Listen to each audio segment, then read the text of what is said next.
I have filmed this part over so many times because I haven't filmed a video in so long that I don't even know how to talk to a camera anymore. Great start. So I wrote down a few things in my moleskin about how to kind of figure out what to do when things get hard. And things do get hard. I understand having more than one job, going to school full time, and trying to balance a personal life is very hard. And you're always expected to do things. You have pressure from your parents, you have pressure from, you know, your friends, your workplace. Everywhere you go, you have so much pressure on you that sometimes you feel so thinned out. And I know I'm not the only one who thinks this. Like, it's just a thing. We're humans, you know? It's always gonna be a thing. But I wrote down 3 things that you guys can hopefully take away from to, you know, just hopefully just put it into your own life. Let me know in the comments if you guys are gonna try any of these out, or if you guys wanna add on to the list that I've made, go ahead and put it in the comments below, because I always read your guys' comments and I love hearing back from you guys. The first thing that can really affect your life is the people you hang out with. Now, family you don't get to choose, but friends you always do get to choose. And I think sometimes when we are growing up, especially in middle school and high school, and maybe a little bit into college, we always think that the more friends that we have, the better. But I think it's the complete opposite. Right now, I have 3 really top quality best friends that I know I'm gonna have for the rest of my life.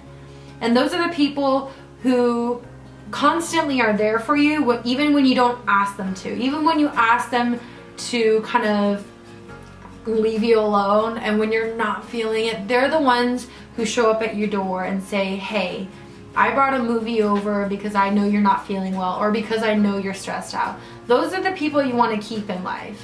Like, the people who constantly care about you enough to just text you hello. And for those of you guys who are going from your high school to college transition, or your middle to high school transition, it can be hard because you start losing a lot of friends. And, you know, for those of you guys out there who have friends since you've been in kindergarten, that's awesome. I've never had that. I wish I always had that.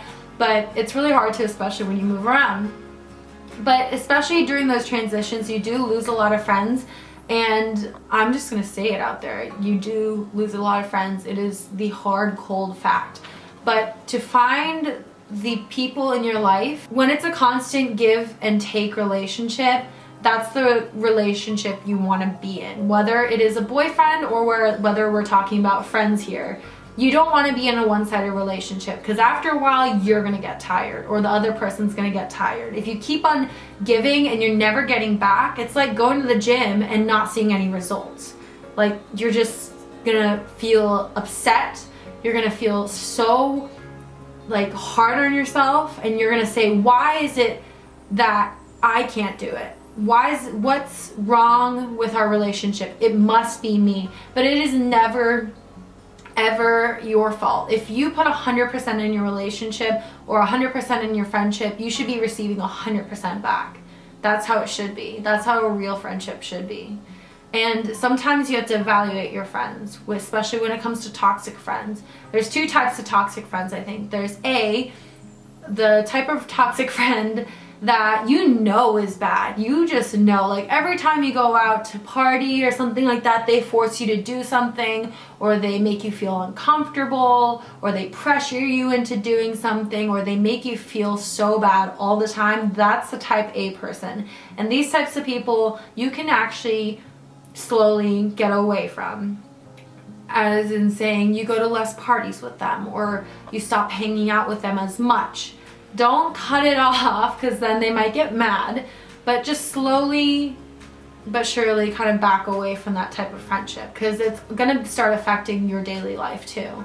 And then there's the type B person who you don't even know is toxic to you, but is secretly very, very toxic.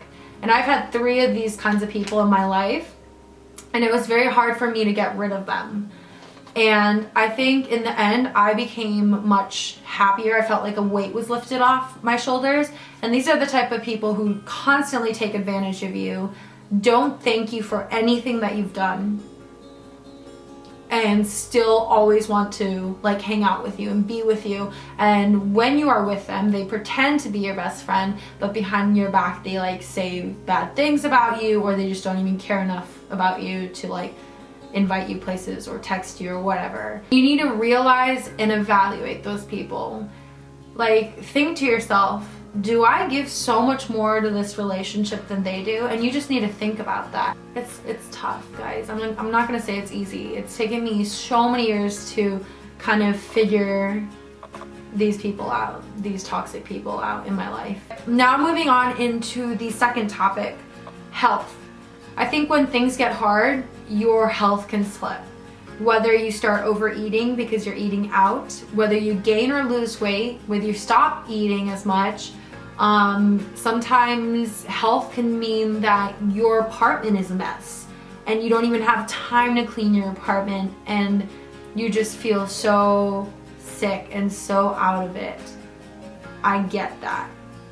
For me, when my health goes down, I can tell, because my apartment will start looking at like a mess. I am OCD, and so the fact that my apartment would look even the slightest bit messy is strange.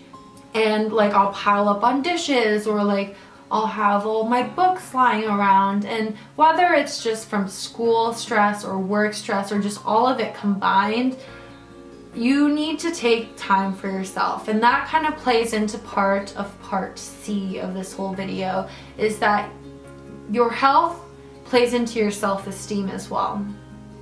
Your self-esteem can go down so fast when things get really hard in life. And so what I recommend doing to combat all three of these topics are to first call someone you love. Even having a 15-minute conversation with someone you love, whether it's your grandma, your mom, your grandpa, your dad, your best friend, anyone, having time to just call them or FaceTime them can mean the whole difference. It's gonna change like your emotional state. It's gonna clear up your mind a little bit, and it's gonna get you going. And maybe it'll help you clean up your apartment a little bit, or it'll get you going to, you know, do something that you've been putting off for a really long time. Another thing that I would say to do is working on a creative project. Whether you're not the most creative person or the most creative person, there's like a lot of things that you can do. Whether it's like making a collage or doing a painting, editing a video, it really depends on like what you're into. Putting outfits together if you're more fashionable. There's all these little things that you can do to do something to just lift your spirits up. And one of my favorite things to do is actually plan. I got an Erin Condren planner, which I'm super excited about, to just start decorating in. That is one thing that calms me down. So I like using that as a way of, you know, focusing on my work, but also calming down. Another thing that I really like to do is go on nature hikes, and you could take a friend with you if you needed to talk to them a little bit. I feel like hikes just bring out the best in people. Whether it's by yourself, you have your headphones on, you're just listening to music and just enjoying life, or if you're with a friend, you can really just let everything out. I feel like in nature, it's so much easier. There's no distractions, and at the end, you get to see this beautiful view. So I definitely recommend either nature hikes or even working out or going somewhere new with a friend. That's always something that, you know, stimulates your brain in a good way. Something that I really like to do is just take time to myself, whether it's a spa night or a movie night by myself. I know sometimes I even get stressed out hanging out with people or going to a party, because you always feel like you need to kind of live up to something, or you need to, you know, get dressed and put on makeup and go like meet new people. And sometimes meeting new people can be really, really hard, especially if you've had a long day. So just taking time to yourself, put on a face mask, put on a good chick flick, and just sit down and take time to yourself is really, really important. And the last thing that I have for you guys is to write down and set your goals. I am someone who's a huge advocate of using a journal or a planner to write down what you really want to do. It could be a weekly goal, it could be a daily goal, it could be a monthly or a yearly goal, especially around this time of year. I know all of you guys are doing some New Year's resolutions, but I think it's also very important to make yourself like a daily goal where you can write, oh, I really want to get at least my laundry done today. Or a weekly goal, I want to go to the gym twice a week. You know, there's little things that you can do that will help you like go for your goal and reach for your goal. And if it's simple goals that you know you can finish by the end of the day or by the end of the week, those are the goals that are really going to help you just focus on things instead of being really scatterbrained, especially if you have a lot of things on your plate.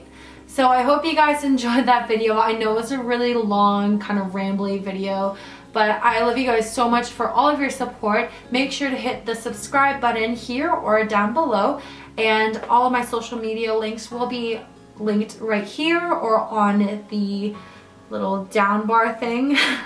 I haven't been on YouTube in a while, if you guys can tell. And leave all of your suggestions down below for what kind of videos that you wanted me to give advice to you guys about. And my next video is actually going to be a Japan vlog, because while you guys are watching this, I'm still in Japan! Surprise! So hopefully you guys will be super into that. I have a photo right here, and once the video is up, there will be a link right here for you guys to check, as well as the down bar. I love you guys so much. Thank you guys so much for your support as always, and I love you guys to the ends of the earth. So thank you. Mwah!